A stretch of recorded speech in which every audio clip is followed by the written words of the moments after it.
Hello बच्चों, इससे पहले लेक्चर में हमने इलेक्ट्रिक करंट और इलेक्ट्रिक सर्किट के बारे में पढ़ा था। इस लेक्चर में हम दो चीजें पढ़ेंगे, पहला है ओम्स लॉ और दूसरा रेजिस्टर के बारे में कि एक्चुअल में रेजिस्टेंस होता क्या है। ठीक है, तो अब सबसे पहले शुरुआत करते हैं ओम्स लॉ से। Ohm's law states that the current passing through the conductor is directly proportional to the potential difference at the end of the conductor. It is necessary the temperature and pressure should be unchanged. Given है Ohm's law में, Ohm's law में given क्या है कि V potential is directly proportional to I. जो potential is directly proportional to I, क्योंकि उसमें definition में क्या बोला है, the current passing through the circuit या फिर the current passing through the conductor is directly proportional to the potential difference at the end. अब यहाँ पर दो बातें समझ में आती है, या तो मैं इसे V equal to V directly proportional to I लिखूं या I directly proportional to V लिखूं। इन दोनों में कौन सा सही है ये देखते हैं। अगर मैं पोटेंशियल बढ़ाता हूं तो करंट बढ़ेगा, इसका मतलब ये है। अगर मैं करंट बढ़ाता हूं तो पोटेंशियल बढ़ेगा, इसका मतलब ये है। तो कौन सा दोनों में सही है? इसमें सही ये वाला है और ये वाला सही नहीं है। क्यों? क्योंकि किसी भी वायर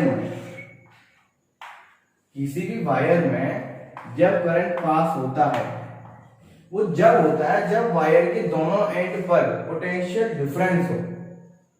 जितना ज्यादा पोटेंशियल डिफरेंस होगा उतना ज्यादा उसमें से करंट पास होगा। तो हम बोलेंगे पोटेंशियल डिफरेंस होने की वजह से करंट पास हो रहा है, ना कि करंट पास होने की वजह से पोटेंशियल डिफरेंस आ रहा है। तो हमारा ये मान के चलते हैं V directly to I। Is that clear? ठीक है, न्यूमेरिकल सॉल्व करने तो आप ये ले सकते हो I डायरेक्टली टू V, कहीं न्यूमेरिकल में दे देता है, लेकिन but what is actual physics is V directly proportional to I. Okay, so this is the condition. अब हमें पता है जब भी हम प्रोपोर्शनलिटी साइन हटाते हैं तो हमेशा एक कांस्टेंट लगाते हैं, तो वो कांस्टेंट क्या है? R. तो constant is R. V is equal to R into I, where I is the current. This is current and that is resistance पढ़ेंगे हम आगे इस टॉपिक के बाद। Resistance that is potential difference. We will represent potential difference with the volt. इसे voltage बोल सकता हूँ, ठीक? Potential, okay? So this is the Ohm's law. This is the law which is given by the Ohm. Ohm was the scientist. ठीक है, इतनी सी बात है Ohm's law में। अब हम एक ग्राफ बना के देखते हैं, किसमें? V और I में। R तो कांस्टेंट है, V और I के रेस्पेक्ट में एक ग्राफ बना के देखते हैं। ठीक है, तो अब हम देखें ग्राफ से हमें क्या क्या मिल सकता है ना। तो स्टार्ट करते हैं एक ग्राफ बना के। इस ग्राफ में क्या कर सकते हैं? ये हमारा I मान लो, ये V हो गया। V किस में होता है? वोल्ट। I unit ampere. ठीक, अगर सपोज ग्राफ कुछ इस तरीके से आना है, ठीक, अब कोऑर्डिनेट है ये, कुछ भी कोऑर्डिनेट है ना, ये सभी कोऑर्डिनेट दिए गए हैं।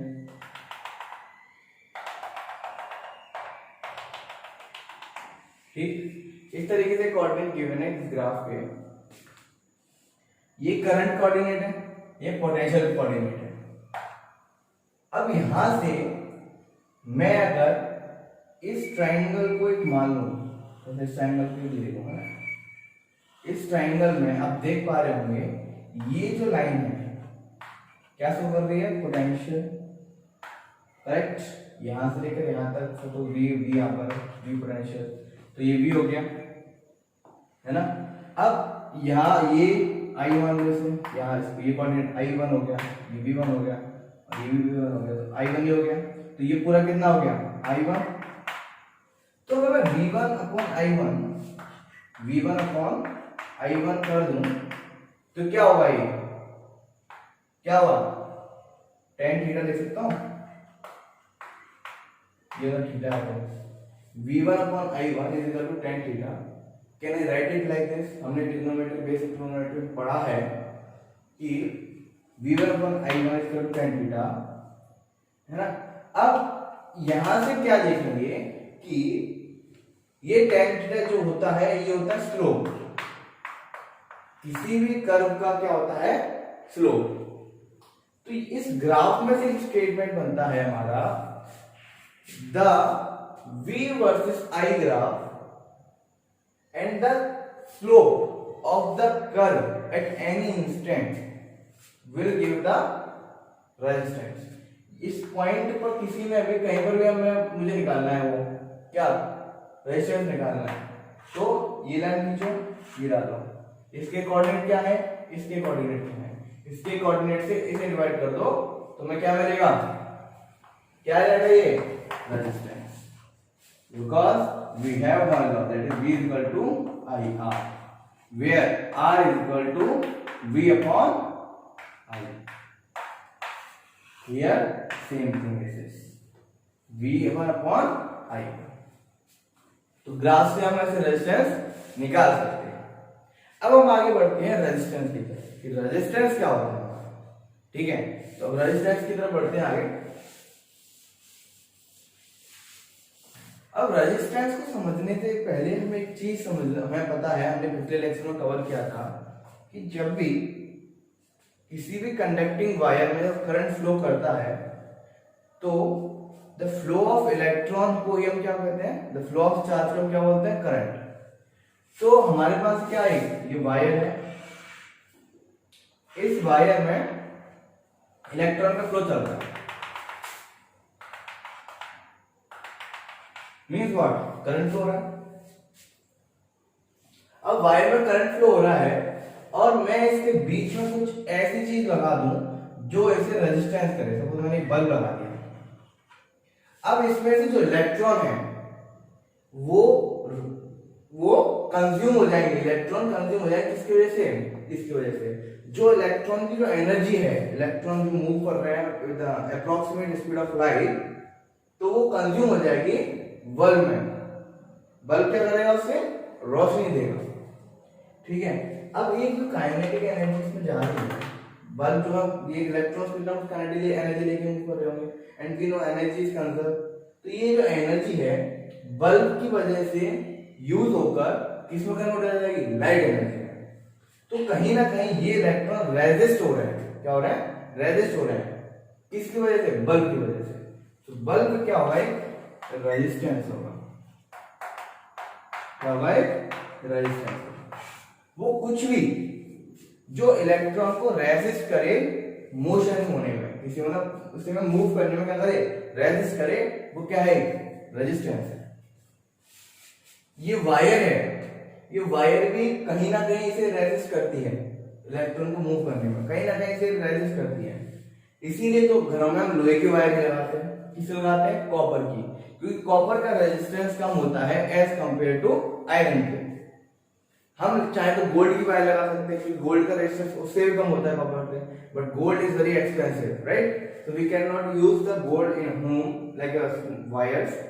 यूनिट ऑफ रेजिस्टेंस क्या होती है, रेजिस्टेंस की यूनिट क्या होती है, तो रेजिस्टेंस की यूनिट गिवन है, या तो इसे हम लिख सकते हैं वोल्ट पर एम्पियर, इसे ये भी लिख सकते हैं, और इसकी फिक्स यूनिट दी गई है, इस पर्टिकुलर का पर्टिकुलर नाम दिया गया है, that is ohm, that is ohm. इसे सिंबलाइज किया गया इस सिंबल से, इससे इस सिंबल से, that is the symbol of ohm. So इतनी बात है किसकी, एक रेजिस्टेंस की। और इस रेजिस्टेंस का इस V और I ग्राफ में स्लोप क्या देता है? रेजिस्टेंस। स्लोप भी क्या देता है? रेजिस्टेंस। स्लोप क्या आता है हमारा? tan theta. किसी भी कर्व में, किसी भी टेंजेंट पर, जैसे कोई कर्व है, ठीक है, इस कर्व में मुझे इस पॉइंट पर स्लोप निकालना है, तो मैं क्या ड्रॉ करूंगा? लाइन ड्रॉ करूंगा, टेंजेंट ड्रॉ करूंगा इस पॉइंट पर, ठीक है। टेंजेंट ड्रॉ करने के बाद मैं ये एंगल नापूंगा पॉजिटिव एक्स एक्सिस पे। जो एंगल होगा उसका tan थीटा, वही क्या होता है? स्लोप होता है। अब इसकी वैल्यू अगर नेगेटिव है, tan थीटा नेगेटिव आता है, तो क्या स्लोप होगा? नेगेटिव स्लोप होगा। अगर इसके लिए कोई बात, स्लोप कैसा होगा? पॉजिटिव होगा, ठीक है। अब इसमें आप देख रहे होंगे, जब भी ये चीज याद रखना, tan के पीछे तो tan ऐसे है तो infinite, slope can not be defined, perpendicular है। तो अगर tan थीटा की वैल्यू अगर इस तरीके से आ गई, tan इतनी पीछे मींस मोर देन 90 डिग्री, तो स्लोप नेगेटिव हो जाएगा। अगर इधर आ गई तो स्लोप पॉजिटिव हो जाएगा। इतना याद रखिए। इलेक्ट्रिक रजिस्टर क्या होता है? रजिस्टर वो होता है जो कंपैरेटिवली कंडक्टर इंसुलेटर की हाई रेजिस्टेंस होता है। उसका क्या होता है? हाई रेजिस्टेंस होता है। जैसे nichrome wire, tungsten. Nichrome wire हमारे अपने घरों में देखा होगा कि एक छोटा सा पुराने जमाने में हीटर होता था जिसपे स्प्रिंग का कोटिंग होती थी। उस स्प्रिंग की कोटिंग को जब हम वायर में लगाते तो रेड कलर की जलती थी। वो बहुत ही हाई रेजिस्टेंस वायर होती है, उसका नाम होता है नाइक्रोम वायर। ऐसे होता है बल्ब। बल्ब में क्या होता है? टंगस्टन होता है। टंगस्टन का भी रेजिस्टेंस बहुत ज्यादा होता है। तो इस टाइप के जो मटेरियल होते हैं जिनका रेजिस्टेंस बहुत ज्यादा होता है, उसे हम बोलते हैं रजिस्टर्स, ठीक है। अब हम देखते हैं आगे रजिस्टर के बारे में कि रजिस्टर है क्या, रेजिस्टेंस है क्या। आइए रजिस्टर को समझने के लिए एक कहानी सुनते हैं। कहानी ये है कि जब ओम एक्सपेरिमेंट कर रहे थे, तो उन्होंने एक्सपेरिमेंट करते समय क्या किया कि वायर ली। उस वायर में उन्होंने पोटेंशियल डिफरेंस इस एंड के और इस एंड के सेम रखा। वो पोटेंशियल डिफरेंस था V। तो उन्होंने देखा कि इस पोटेंशियल डिफरेंस की वजह से जो करंट इसमें पास हो रहा है वो क्या है? I। और इसकी जो लेंथ थी वायर की, वो लेंथ उन्होंने ली थी L। और क्रॉस सेक्शन जो एरिया लिया था वो क्या लिया था? A। वायर कैसी थी? वायर गोल होती तो क्रॉस सेक्शन एरिया क्या था हमारा? A लेंथ L लेंथ और A क्रॉस सेक्शन एरिया की उन्होंने वायर ली, जिसका पोटेंशियल डिफरेंस दोनों एंड पे क्या रखा उन्होंने? V। तो उन्होंने देखा करंट जो आ रहा था वायर, उन्होंने अमीटर से मेजर किया, करंट क्या था? I। तो उन्होंने उससे रेजिस्टेंस निकाला R = V/I। अब उन्होंने क्या किया? L को बढ़ाया, इस लेंथ को बढ़ाया, इस वायर को लंबा किया। लंबा करने पर उन्होंने देखा कि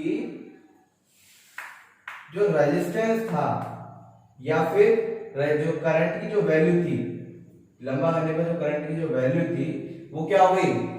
कम हो गई। करंट की वैल्यू क्या हो गई? कम हो गई। Means what? यहां पर करंट की वैल्यू कम होने का मतलब क्या है कि रेजिस्टेंस हमारा क्या हो गया? बढ़ गया। इस वैल्यू को कम करेंगे तो ये वाली बढ़ जाएगी ना। तो यहां से उन्होंने एक रूल दिया कि R is directly proportional to L। ये उन्होंने क्या दिया? स्टेटमेंट दिया कि when we increase the length of a wire, the resistance will increase। ठीक है, चलो यहां समझना है। अब उन्होंने क्या किया कि लेंथ को नहीं छेड़ा, उन्होंने क्या किया? इसके एरिया को कम किया, इसको एरिया को कम किया। तो उन्होंने बताया एरिया को अगर हम कम करेंगे तो फिर क्या था? I जो है फिर बढ़ गया। I बढ़ गया, दैट मींस रेजिस्टेंस क्या होगा? कम हो गया। तो फिर उन्होंने एक लॉ दिया कि R is inversely proportional to A। ये दो स्टेटमेंट उन्होंने इस एक्सपेरिमेंट से दिए। R is proportional to L, R is inverse proportional to A. ये कैसे उन्होंने दिए वो मैंने आपको बताया है कि उन्होंने ये कैसे दिया। अब ये दो प्रोपोर्शनल साइन लगे हैं, तो जब भी हम प्रोपोर्शनल साइन हटाते हैं तो एक हमेशा की तरह कांस्टेंट लगाते हैं। वो क्या है कांस्टेंट? इसमें rho, that is resistivity rho L upon T, that is R. ये होता है रेजिस्टेंस का formula. R is equal to rho L upon A. L is the length of wire, A is the cross section of wire. अब हमेशा याद रखना कि ये रो क्या है? It is the property of a matter. ये क्या करेगी? मैटर की प्रॉपर्टी डिसाइड करेगी। अगर रो किसी भी मैटर का ज्यादा है तो रेजिस्टेंस उस मैटर का भी ज्यादा होगा। अगर ये रो जो कि कांस्टेंट है कि हर मटेरियल का ये रो जो होता है अलग अलग होता है। वायर है, गोल्ड की वायर है और एक कॉपर की वायर है। कॉपर की वायर का रो ज्यादा होता है as compare to gold wire का रो कम होता है। ठीक है, तो कम इस तरीके से ये डिसाइड करता है रेजिस्टेंस को। रो ज्यादा मतलब रेजिस्टिविटी ज्यादा तो रेजिस्टेंस ज्यादा, रेजिस्टिविटी कम तो रेजिस्टेंस कम। इतना याद रखेंगे। तो रेजिस्टिविटी आपको सबको समझ में आ गया होगा। रेजिस्टिविटी का एक दूसरा नाम भी है, that is called specific resistance. What is specific resistance? इसे स्पेसिफिक रेजिस्टेंस भी बोलते हैं। अब रेजिस्टेंस की जो बातें थी वो खत्म हो गई। ये हम रेजिस्टेंस को या रेजिस्टेंस की डेफिनेशन थी वो खत्म हो गई। अब हम देखते हैं कि टेम्परेचर का इफेक्ट या प्रेशर का इफेक्ट रेजिस्टेंस पर कैसे पड़ता है। ठीक है, अब कोई भी रेजिस्टेंस है या फिर कंडक्टर है और एक सेमीकंडक्टर है, दो होते हैं हमारे पास। दो मटेरियल, दो टाइप के मटेरियल होते हैं। अब मैं कंडक्टर के लिए और सेमीकंडक्टर के लिए हम दोनों के लिए रेजिस्टेंस पढ़ेंगे कि कंडक्टर पर अगर हम टेम्परेचर बढ़ाएंगे तो क्या फर्क पड़ेगा रेजिस्टेंस पर। अगर हम उसका सेमीकंडक्टर का हम बढ़ाएंगे, रेजिस्टेंस बढ़ाएंगे, टेम्परेचर बढ़ाएंगे तो रेजिस्टेंस पर क्या फर्क पड़ेगा। ठीक है, तो अब हम करते हैं effect of temperature on conductor and semiconductor. Okay, तो अब टेम्परेचर का रेजिस्टेंस पर क्या फर्क पड़ता है। तो सबसे पहले हम देखते हैं कंडक्टर में कि जब हम किसी भी कंडक्टर का टेम्परेचर बढ़ाएंगे तो रेजिस्टेंस पर क्या फर्क पड़ता है। तो टेम्परेचर बढ़ाने पर रेजिस्टेंस बढ़ जाता है किसी भी कंडक्टर का। लेकिन जब हम किसी भी इंसुलेटर का जब हम टेम्परेचर बढ़ाते हैं तो उसका रेजिस्टेंस क्या हो जाता है? घट जाता है। तो यहां पर एक चीज याद रखना, इन कंडक्टर इसे नोट कर लेना, नोट पॉइंट डाल। In conductor on increasing temperature resistance will increase,